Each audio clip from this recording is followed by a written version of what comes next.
1997 London. A 16-year-old named Guydance Dacres walks into a nightclub for the first time in his life. He doesn't walk out. Weeks later, another 16-year-old.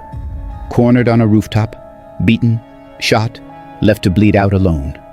Two teenagers, weeks apart, and neither side is done. What follows is 6 years of shootings, ambushes, and retaliations across North and East London. A body count some survivors put closer to 40. Most people have never heard of it. This is why. Broadwater Farm, Tottenham, North London, concrete towers, enclosed walkways, built in the 1970s to house hundreds of working-class families in one of the most deprived boroughs in the country. It looked functional on paper. On the ground, it was a different story. Jobs dried up. Opportunities never arrived. And for young men growing up on that estate, the gang wasn't a lifestyle choice.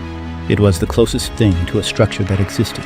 The Tottenham Mandem didn't start in the 1990s. Its roots go back to the 1970s, a street crew called the Broadwater Farm Posse. But by the time the 90s arrive, what started as a neighborhood group has become something else entirely. Over 100 members, drug trafficking, armed robberies, firearms, contract killings, alliances stretching as far as Birmingham. But the moment TMD gets put on the national map, it's not a drug bust, it's not a shooting, it's a riot. 1985. A confrontation between Broadwater Farm residents and Metropolitan Police escalates fast. By the end of the night, it's one of the most violent civil disturbances Britain has seen in decades. In the chaos, PC Keith Blakelock is killed. A young man named Mark Lambie is among those suspected of involvement. He's acquitted.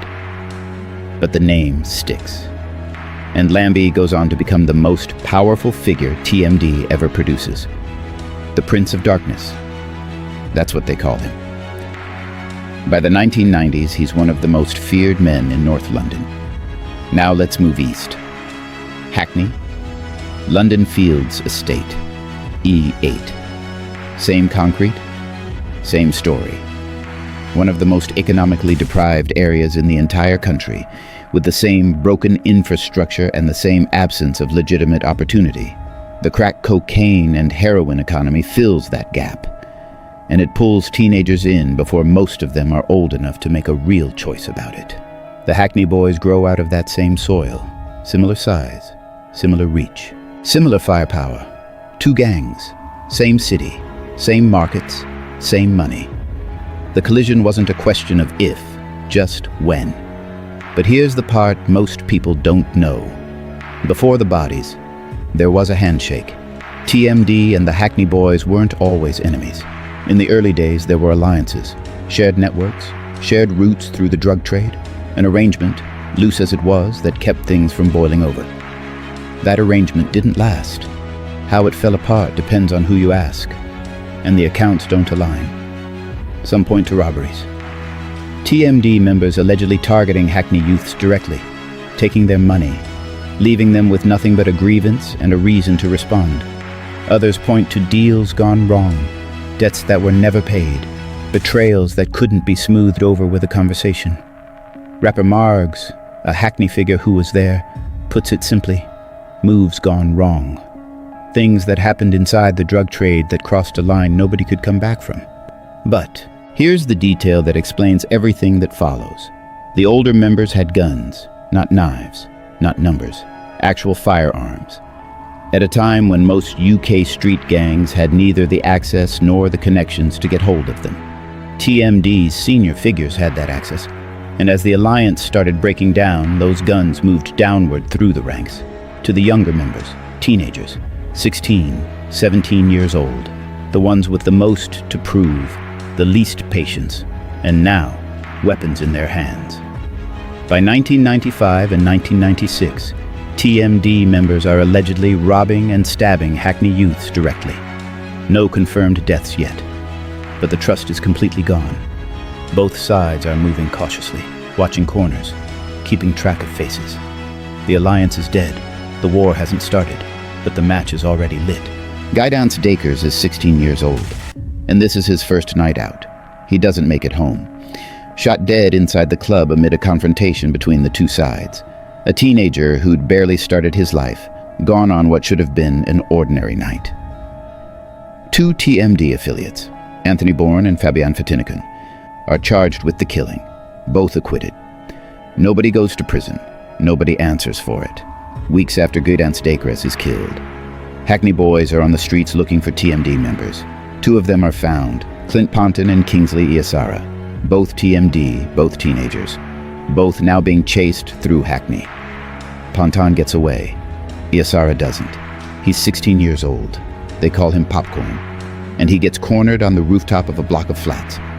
What happens next isn't quick. He's beaten, then shot, then left on that rooftop to bleed out alone. The two men responsible are Meneliek Robinson and Corey Wright. Neither of them lives long enough to face proper justice. Robinson is killed in 1999, Wright in 2001. Both dead before their 30s. But in this moment, none of that matters yet. What matters is this. TMD now has a dead teenager. Hackney Boys now have a dead teenager. The score is even. And on both sides, that doesn't create a reason to stop. It creates a reason to keep going. This is what the feud looks like at its core. Not kingpins, not cartel bosses, not men in suits moving money across borders. Teenagers, killing teenagers, on a rooftop in East London, and it's only 1997. After the rooftop, the feud doesn't slow down. It finds a new front line, nightclubs, 1999, a Hackney nightclub. Stephen Grant is shot dead during a confrontation between the two sides. Mark Lambie is suspected. He's never charged. 2 days later, a Hackney youth is shot at in Southgate, North London. That's the response. 48 hours. That's how fast the retaliation cycle is moving now. And nightclubs keep coming up, because that's where these worlds collide. Promoters, door staff, the music scene, all of it is contested. Both sides are moving through the same venues, the same events, the same spaces. Every night out is a potential flashpoint. Every face you recognize across a room is a decision. The other factor, guns. Firearms on UK streets in the late 1990s were not common. This wasn't America. Most gang violence at this time was knives and fists, but TMD had access to firearms, and the Hackney Boys had access too. Older figures on both sides were making sure younger members were equipped. That changes the calculus entirely. Because when guns are in the room, arguments that would have ended in a fight end in a funeral instead. The pattern by this point is locked in. Hit us, we hit back. Hit us again, we hit back harder. Nobody is backing down. Nobody is reaching out. Every incident demands a response, and every response demands another one. By the early 2000s, an entire generation of young men across North and East London is either dead, serving time, or moving through life constantly watching their backs. That's the reality the feud has created. Not for kingpins, for teenagers. You've heard some of these names already. Here's who they actually were. Mark Lambie. TMD's central figure for most of this period. The Prince of Darkness. That's what they called him on the estate. Suspected across multiple incidents throughout the feud, but never convicted for any of the killings. What he is convicted for, in 2002, is kidnapping and torture. 12 years. While Lambie is inside, the structure he built starts to come apart. TMD begins fragmenting, and the feud, which had his fingerprints all over it, starts losing its shape. Clint Ponton, the man who ran when Iasara didn't.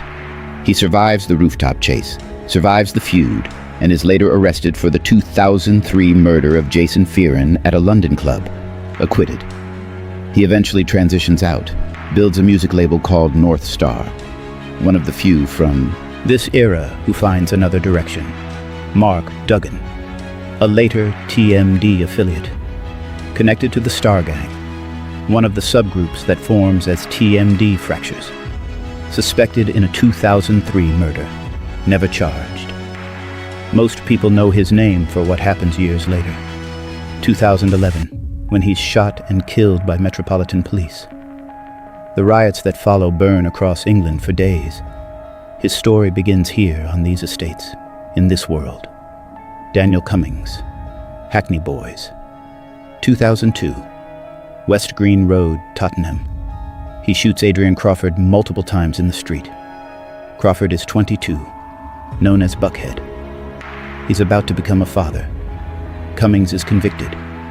One of the very few feud-related prosecutions that actually results in a sentence. And that last point matters, because most of the people responsible for the deaths in this feud were never identified, never charged, or were dead themselves before a court could touch them.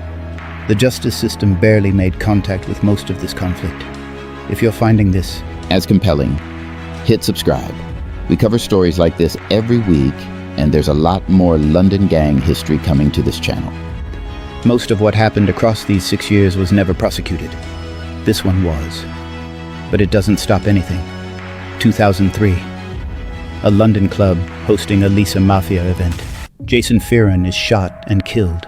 The same nightclub environment, the same dynamic. A public space, a crowd, and someone who doesn't make it home. Clint Ponton, the man who survived the rooftop chase back in 1997, is arrested for this one. He's acquitted. And that's almost where the feud ends. Not with a resolution, not with a peace agreement, not with anyone sitting down and deciding it's over. It just runs out of momentum. By 2003 and 2004, the killings stop.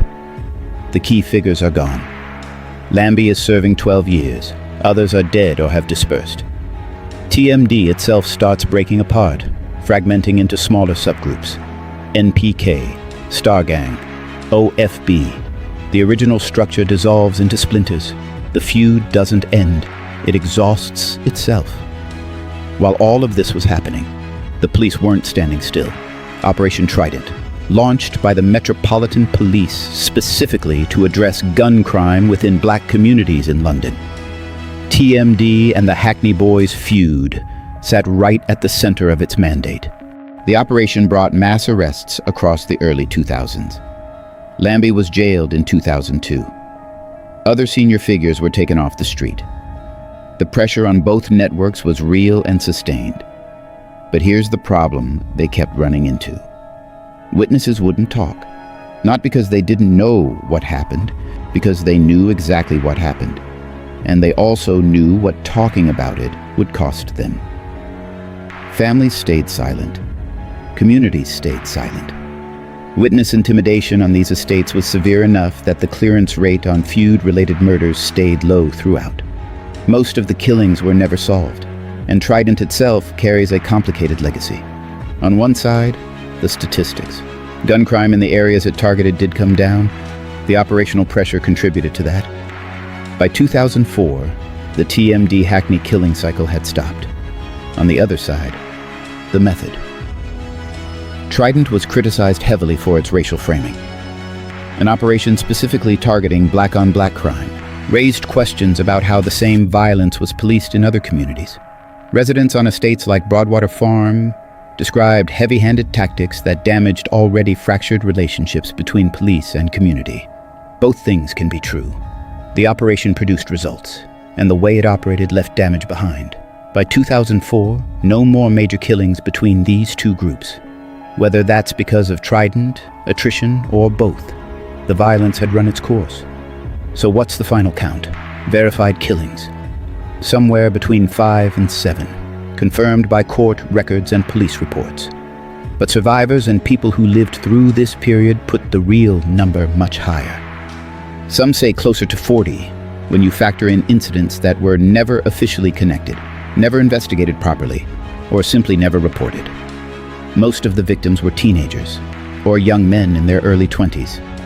People who, in different circumstances, would still be alive today. That's the human cost.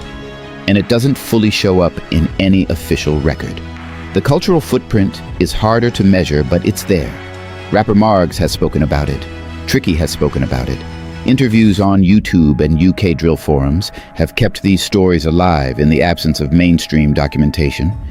Graham McLagan's book Guns and Gangs captured some of it, but for most of the public, this feud remains almost entirely unknown. The gang landscape it created, though, that's still visible.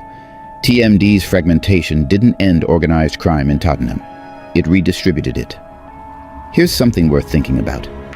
and leave your answer below. Do you think this feud could have been prevented? Or were the conditions on those estates always going to produce something like this? The Tottenham Mandem versus the Hackney Boys. 6 years, multiple murders, teenagers on rooftops and club floors. A generation of young men in North and East London who grew up in the middle of it and carried it with them for the rest of their lives. And most people have never heard of it. Subscribe so you don't miss our next video. And if you learned something today, share this one. These stories deserve to be told properly.